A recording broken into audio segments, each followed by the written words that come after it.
Hello everybody, welcome to Contentment Guide Astrology. I am Michelle Oberholzer. Today's video is going to be about the full moon in Libra. It's happening at 23 degrees and 20 minutes of Libra. It's happening either on the 12th or the 13th, depending on where you are in the world. Where I'm at in South Africa, it's happening in the early morning hours of the 13th of April. So we've all been through so much change lately, and a lot about this year could have felt a bit like we are drudging through mud because of all the retrogrades we've been through. We've been through Jupiter retrograde coming to an end, and then we were in Mars retrograde, and as soon as the Mars retrograde ended, we went into Venus retrograde, and then simultaneously we also went into Mercury retrograde. So this means a lot of change, a lot of transformation, a lot of things really developing and changing inside us and moving forward in completely new ways. This is such a year of transformation.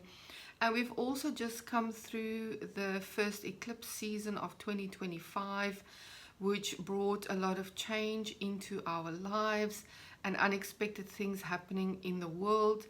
And then we've also been through the big change that everyone is talking about, where the planet Neptune has moved into a new sign until the year 2039. So Neptune is now in Aries. It's a whole new energy that we are experiencing for the first time in our lifetimes, because Neptune takes 165 years to go around the zodiac. It is a slow moving energy and an energy that brings a lot of transformation. So back to this full moon. When we look at a full moon, the most important part of it is, first of all, where is the moon sitting? It's sitting in the sign of Libra. Libra is all about balance. It is about choices. Libra is about that mirror of relationship. It's about where we look to others, how we see ourselves when we are in relationship to friends, to family, to partners, to siblings, to co-workers, all of these relationships we have in our lives. And it is a sign where we learn so much about ourselves, because how we evolve as humans is through relationship. There is a special kind of evolution that happens for yogis, where they are hermits sitting alone in a hut, but then they are still forming a relationship to God, to the universe, to nature around them. So even if it is not about a relationship with a human, everything in our lives is about reflection and relationship to other. You know, on the ultimate level, there's unity. And I will come to that, because Neptune is so much about unity consciousness. But what we often forget is that we actually cannot reach enlightenment until we have individuated.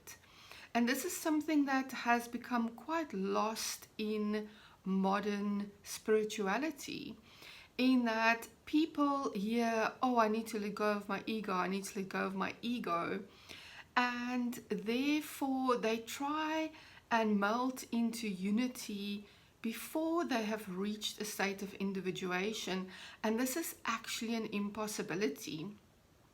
So the way I see it, what we are going through now with Neptune moving into Aries is exactly that. We are being called in the sign of Aries to individuate, and only through that individuation can we actually reach unity consciousness. So this is a big part of what is happening right now, is that relationship, meaning the sign of Libra, with ourselves, how we individuate, and then how we merge with the collective, with others, with unity consciousness.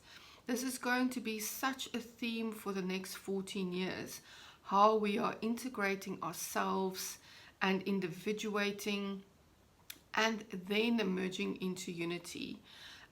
Because the one is not possible without the other.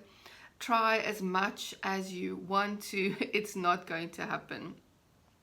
So the moon is in a Libra. And then the second thing we are looking at is who is the ruler of this new moon, meaning the sign of Libra is ruled by which planet. And Libra, being about relationship, is ruled by the planet Venus. Venus is about love, it's about relationships, it's about creativity, it's about where we find value in life, how we have relationships to things around us, with our creativity, with our plants, with whatever value we place from our hearts onto things that we perceive on the outside. That is what Venus is all about. So we have just come through a retrograde with Venus, and this is why this full moon is so significant, because Venus has now gone through her own transformation. At the time of this full moon, Venus is actually stationing, meaning that from the Earth's perspective in astrology, Venus is standing still for about a day before she then, again perceived from the Earth's perspective, is starting to move forward again.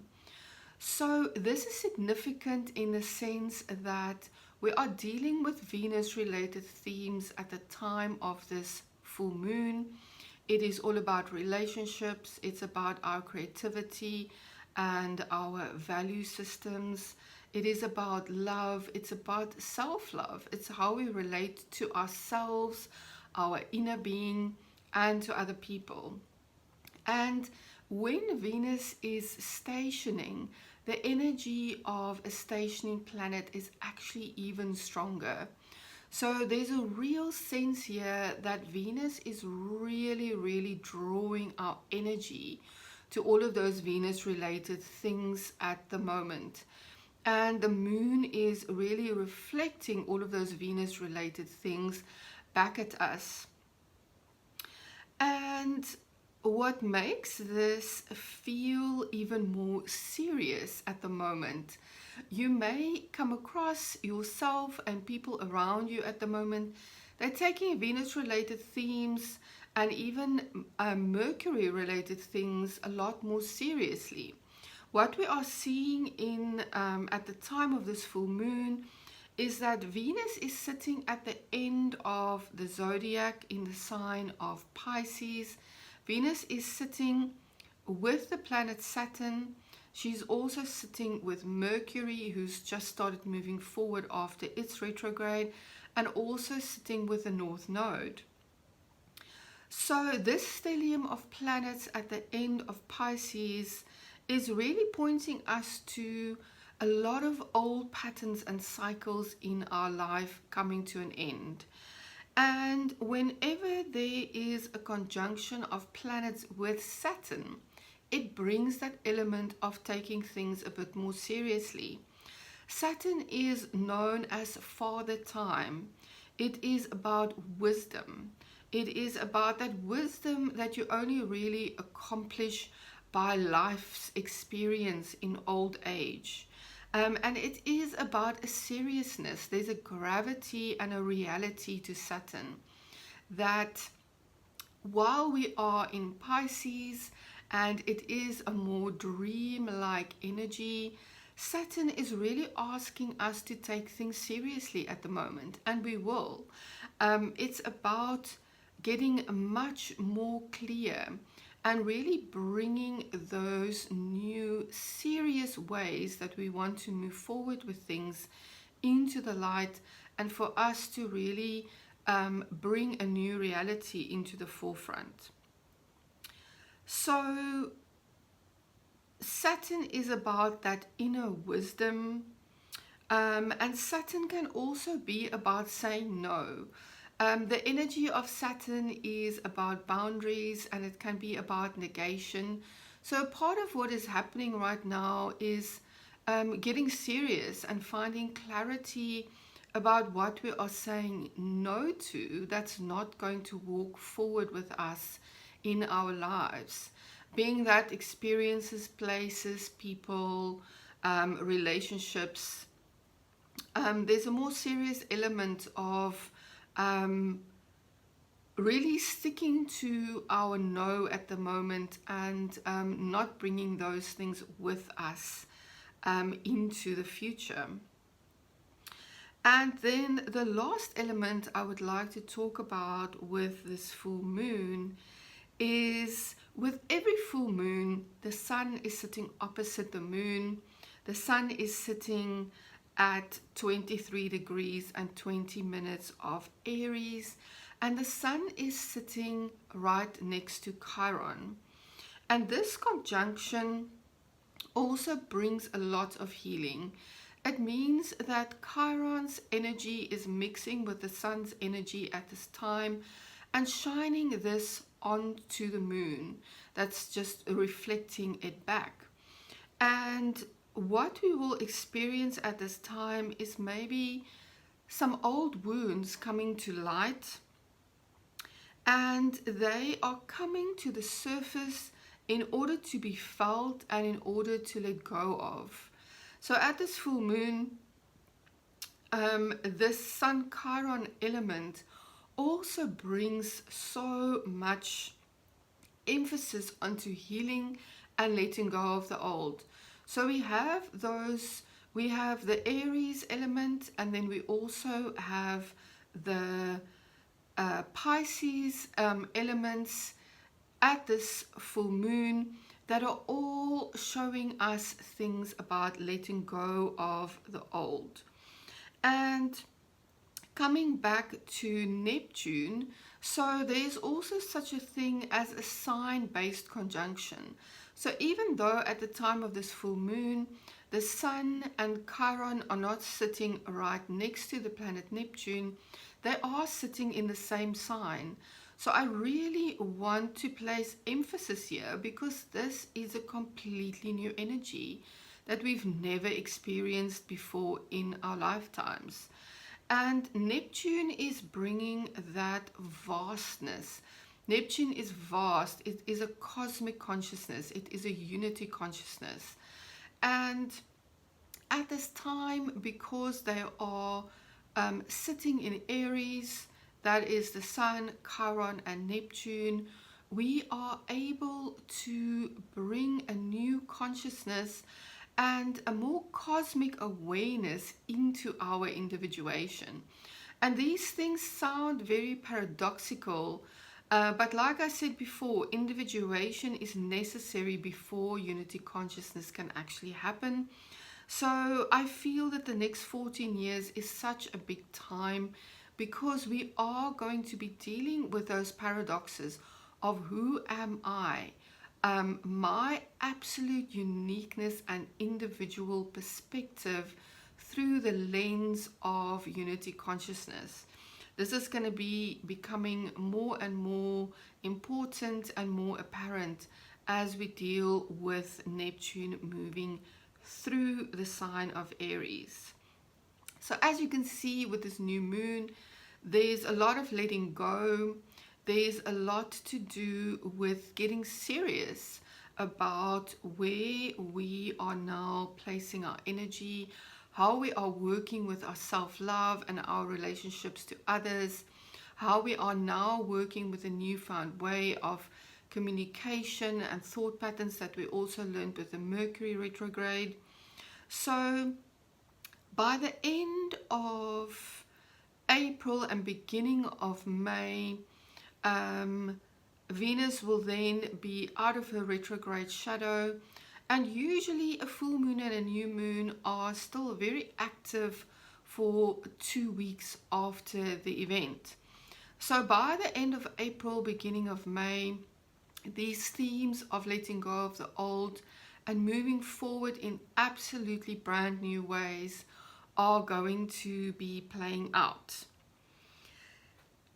So the next thing for today is my Ching reading.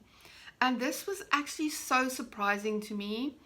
I have been working with the Ching for about 21 years. And in all the readings I've done for myself and for others over the years, I have never actually received hexagram 1. And a 1 is a symbol of such a new beginning. So I really want to emphasize this as well. I feel that what we are going through right now in this full moon is a very, very intense sense of a fresh start. And if we have one mantra at this time, it is, I am moving forward in a completely new and fresh way that aligns with my new self. Because absolute new possibilities are possible at this time, and it's very important to recognize this. So anyway, back to the Ching. So hexagram 1 being the symbol of new starts. One of the names for this first hexagram is called creating. And it reads, it's easy to put energy into where you find joy. As you focus on a chosen field, be open to help from people who have more experience than you. But at the same time, believe in your own ability. If you don't take yourself seriously, who will? So again, the serious element of Saturn is showing through here in the Ching reading. And also what I talked about before with the astrology, how this hexagram 1 is telling us, be open to help from others, but focus on your own inner wisdom and believe in your own ability. So again, we have that paradox of the individuation and dealing with the collective energy. You have a chance to fulfill your purpose. By being exactly who you are bringing warmth, light, and benevolence to the world. Be unique, be original, and don't give up. Success comes through perseverance. I absolutely love this message. I think we've had quite a heavy year. I love that this feels lighter, and it talks about success. It talks about being yourself. It talks about your own original being and trusting your inner being and your inner purpose. This is such a beautiful hexagram for this full moon. And then there were 2 changing lines in the hexagram 1 that changed to hexagram 30. And 30 is called radiance. It reads, you are on fire. Light up the world with your enthusiasm and your clarity. You are a light that endures. So I work with many different Chings. I have 2 that I very regularly work with. And today I was actually drawn to this pocket Ching.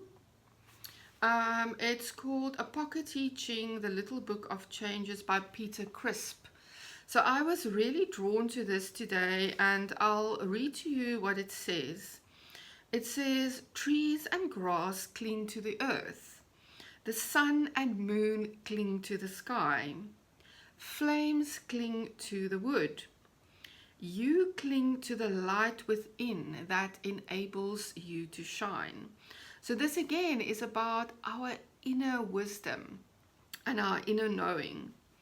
Return to the source again and again so you don't burn yourself out. It is about our inner knowing and about connecting to that source energy at the same time. Agreeing to agree, accepting your position in life. You are clearly where you are meant to be. Keep the home fires burning. Oh, I love this. This is so beautiful. It really speaks to our inner fire and really connecting to our inner being and knowing and sticking to the home within us. Very, very powerful message at this time. And the last thing is the tarot card for this full moon. And the tarot card I received was the Wheel of Fortune. So this is, again, it just speaks of all the energies we have just been talking about. The Wheel of Fortune, it is about a turning point. It is about cycles of life. And it is about a change in fortune and something destined. It is about the wheel of life that continues to turn. Sometimes we feel like we are at rock bottom. Sometimes we feel we're at the top of life. And this means that at this point in time, there is a real turning and a change of a cycle. So new things and new cycles are starting at this point. It really is about, you can see there is a symbol of a snake, which is about transformation and shedding old skin and old energies. Then we have also Anubis, which is all about bringing unconscious things to light, connecting to the underworld, making the unconscious conscious. And we also have the Sphinx there, which represents wisdom. And the inner wheel of this card represents the 4 elements. And also the winged creatures sitting on the outside corners of the card, they represent the zodiac signs that represent earth, fire, water and air. So this card symbolism really points back to that you have it all inside you. You have the answers. Focus on your inner being. There is a centeredness that can be achieved if we focus on the center of that wheel and place our focus on that inner being and centeredness that we always have inside us. When the wheel turns, it can sometimes be disorientating. So focusing on that inner stillness and being is very important at this time. So what I wrote down for this card is find your center. Non-attachment is key if you can achieve that at this time. And finding blessings in the changes that are happening at this moment, and that all the answers are within. I absolutely love the guidance we received here from the Ching and from the tarot for this full moon. This is such a big time of change, and embracing completely new things will be very important at this time. I thank you so much for being here. Please like, please share, please subscribe if you find value here. It helps my business and my channel to grow. I really appreciate that very much. I am doing one-on-one readings. If you would like a personal reading at this time, please get in touch. I would love to guide you and to work with your chart at this time of big change for everyone on the planet. I will see you again next time.